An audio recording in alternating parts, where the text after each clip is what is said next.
19 véhicules de la Haye sont exposés ici, dans la cour d'honneur du domaine de Compiègne, un domaine qui a accueilli pendant quelques années l'École des Arts et Métiers.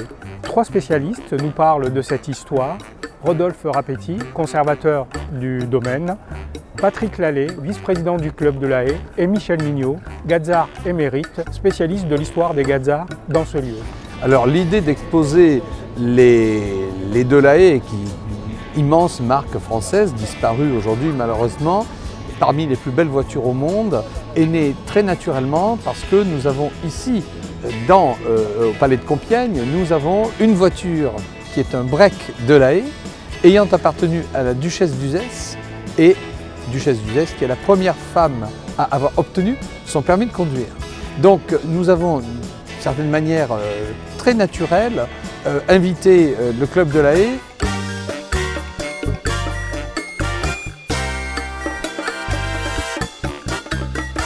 Émile de la Haye est un Tourangeau de naissance.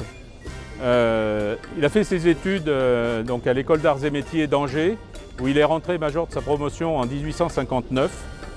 Il a commencé à travailler dans le ferroviaire là, pour les entreprises Fives, Babcock. Puis après quelques années, a racheté une entreprise de fabrication de briques réfractaires sur Tours.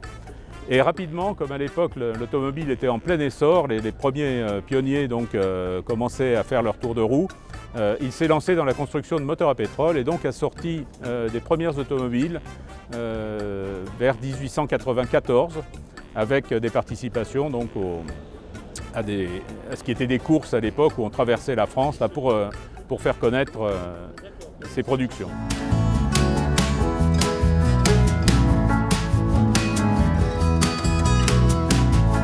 Pour nous, gazards, ce palais de Compiègne est extrêmement symbolique, émouvant. C'est la première école officiellement arts et métiers de son nom, créée à Compiègne en février 1803.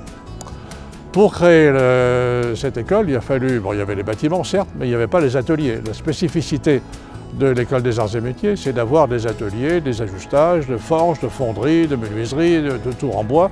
Donc il a fallu créer ça de toutes pièces et ça a été fait autour de la cour de l'Orangerie, dont on retrouve encore quelques traces historiques qui sont extrêmement émouvantes pour les gazards.